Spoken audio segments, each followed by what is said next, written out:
Dear students, today we are going to discuss something about endoskeleton of frog, particularly forelimbs and hind limbs.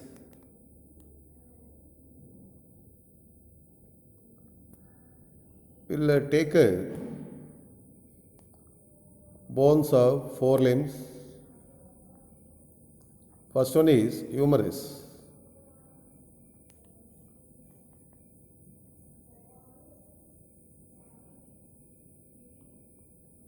Humerus, it is the bone of forelimb and is the component of upper arm.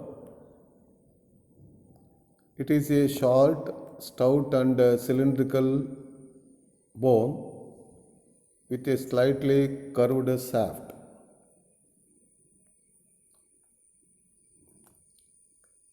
Its proximal end is known as head, which fits into the glenoid cavity of pectoral girdle. The head is covered with calcified cartilage. The ridge below the head is known as deltoid ridge. This distal end forms a rounded trochlea with a condylar ridge on either side. The trochlea articulates with the groove of radioulna.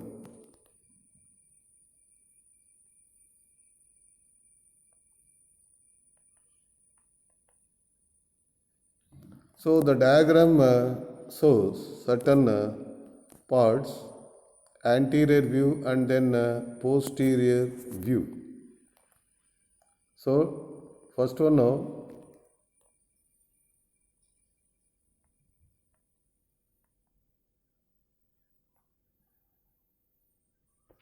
head, deltoid ridge, shaft, trochlea, condylar ridge. So this one now gives head, deltoid ridge, shaft, articular facet for olecranon process of ulna, olecranon process of ulna, trochlea, condylar ridge. So head, deltoid ridge, shaft, trochlea, condylar ridge. Second part is the radioulna. It is a compound bone of forelimb and is the component of forearm. It is formed by the fusion of radius and ulna bones. Its proximal end has a concavity to receive the trochlea of humerus. The ulna projects into an olecranon process. So mainly consists of trochlea of humerus, olecranon process, always connected with the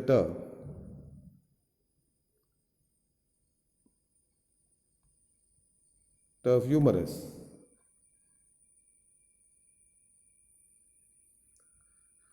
The distal portion of radioulna is somewhat flat, having a groove. Distal portion has a articular surface for the metacarpals. The diagram gives certain parts like olecranon process, cavity for trochlea of humerus, radius, ulna, groove, articular surface for metacarpals.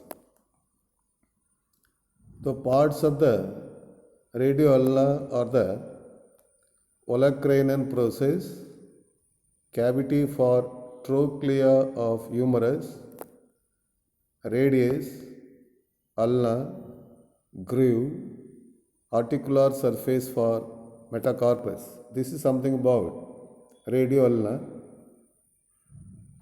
Next one now, bones of ants.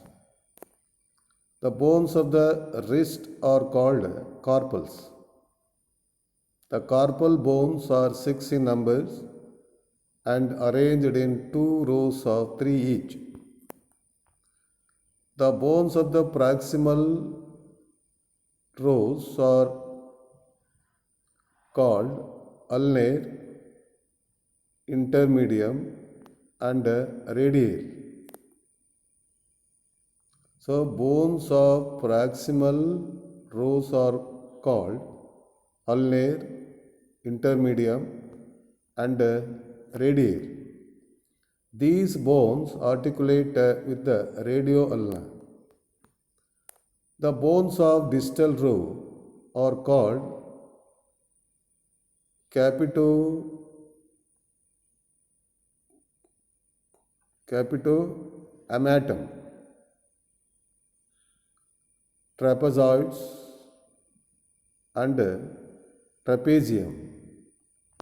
The bones of distal row are called capitoamatum, trapezoid, and trapezium. These bones articulate with the metacarpals. The hand is provided with 5 slender metacarpals. The first metacarpal is rudimentary. The digit corresponding to thumb is absent. The remaining 4 metacarpals are supported by phalanges.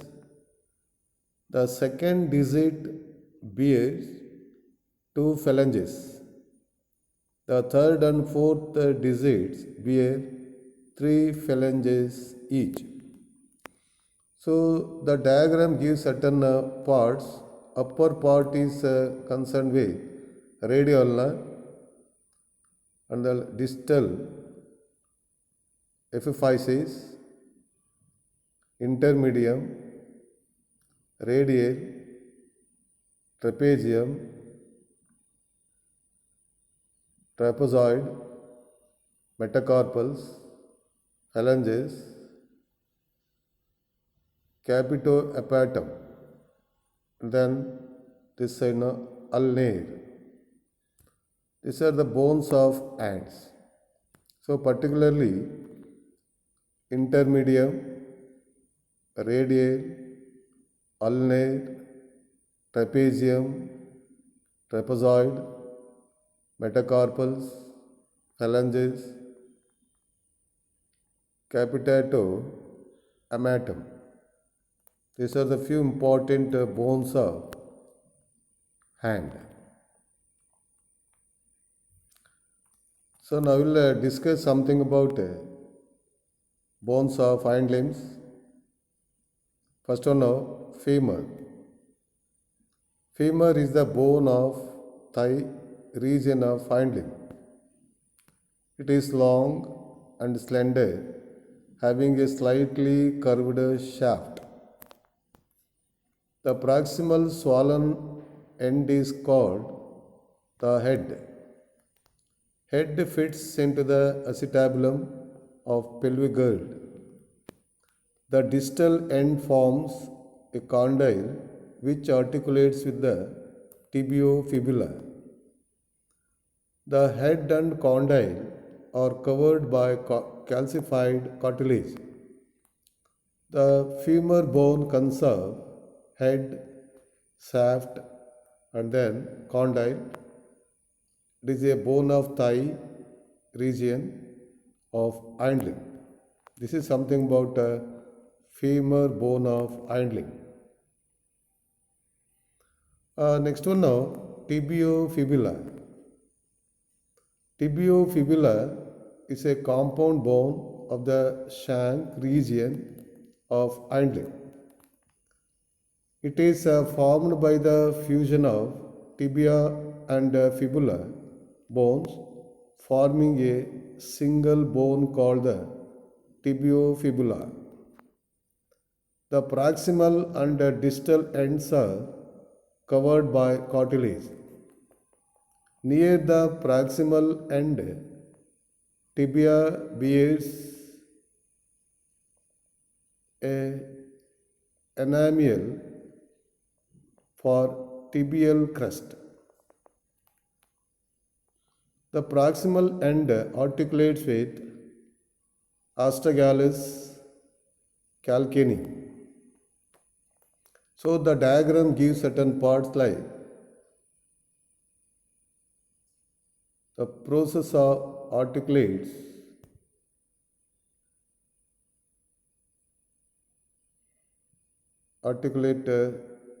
rest facet, I think, tibia crest, groove, nutrient foramen, tibia, fibula, groove, distal articular facet. So first one now, proximal articular facet, the posterior region of distal articular facet. So the tibia fibula bone consists of proximal articular facet, tibial crest, groove, nutrient foramen, tibia fibula, groove, and distal articular facet. This is something about tibia fibula. Next one now, astragalus calcaneum. Astragalus calcaneum is a compound bone of ankle of hind limb. So it is a compound bone of ankle of hind limb. The ankle consists of two rows of four bones. The first or proximal row consists of two long bones fused together at their proximal and distal ends with a wide gap in the middle. The inner bone is thinner and slightly curved, called the astragalus or tibial. So the inner bone is thinner and slightly curved, called the astragalus or tibial. The outer bone is thicker and straight, called the calcaneum or fibulate. So the outer bone is thicker and straight, called the calcaneum or fibulate. The proximal and distal ends are covered by epiphyses of calcified cartilage. So the diagram gives certain parts like proximal epiphyses, fibulae or calcaneum, tibial or astragalus, a distal epiphysis. So it consists of proximal epiphysis and then calcaneum, astragalus and distal epiphysis. This is something about astragalus calcaneum. Next one now, bones of foot. The foot of the frog is supported by the 5 metacarpals bearing 5 true toes. The foot of frog is supported by 5 metatarsals bearing 5 true toes. The metatarsals are long and slender bones. The first, second, third and fourth metatarsals bear 3 phalanges each. A small preaxial sixth toe composed of two or three bones is present on the inner side of the first toe or hallux. Preaxial sixth toe is called the prehallux. So, the foot of frog is supported by the five metatarsals bearing five true toes. The metatarsals are long and slender bones. The first, second, third, and fourth metatarsals bear three phalanges each. A small preaxial sixth toe, composed of two or three bones, is present on the inner side of the first toe or hallux. The preaxial sixth toe is called the prehallux. So the diagram shows calcaneum and then astragalus of tibia fibula, but it consists of distal epiphyses, metatarsals, and then phalanges. So bones of foot or distal epiphyses, metatarsals, phalanges. This is something about bones of foot. Totally, bones of forelimbs and bones of hind limbs. Any clarification, any doubts, send me the messages. Better to draw the diagram once or twice and practice well. Diagrams are very, very important. Diagrams and the labels, very important for the examination point of view. Study well. Thank you.